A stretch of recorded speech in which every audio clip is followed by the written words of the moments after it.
దేశ రాజధాని ఢిల్లీలో ఒక్కసారిగా వాతావరణం మారిపోయింది. తీవ్రమైన ఉష్ణ తాపం మధ్య ఉన్న ఢిల్లీ ఎన్సీఆర్ ప్రజలు ఒక్కసారిగా గాలి దుమారం రేగడంతో ఒక మోస్తరు నుంచి భారీ వర్షాలు కురవడంతో ఇబ్బంది పడ్డారు. వాతావరణం సడన్గా చల్లబడింది. నిన్న ఢిల్లీలోని కొన్ని ప్రాంతాల్లో గాలులు వీస్తూ మోస్తరు వర్షం కురిసింది. అంతకుముందు దుమ్ము తుపాను బీభత్సం సృష్టించింది. ఘాజియాబాద్, నోయిడా, గ్రేటర్ నోయిడా సహా ఎన్సీఆర్లో బలమైన ఈదురుగాలులు వీచాయి. బలమైన గాలులతోటి చెట్లు ఊగిపోవడం, వర్షాలతోటి వాహనదారులు ఇబ్బందులు పడ్డారు. రాత్రి నుంచి భారీ వర్షం కురుస్తోంది.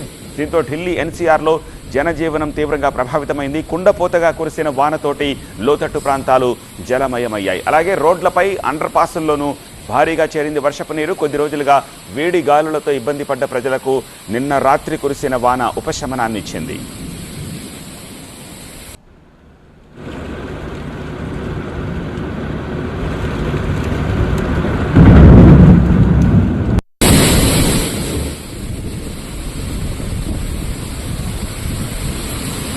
ఇదిలా ఉంటే వర్షం ఎఫెక్ట్ ఢిల్లీ విమాన రాకపోకలపైన పడింది. 100కు పైగా విమానాలు ఆలస్యంగా నడుస్తున్నాయి. ఇప్పటికే 40 విమానాలను దారి మళ్లించారు. రెయిన్ ఎఫెక్ట్ తోటి విమాన ప్రయాణ ఆలస్యంపై ప్రయాణికులకు అడ్వైజరీ జారీ చేశాయి విమానయాన సంస్థలు.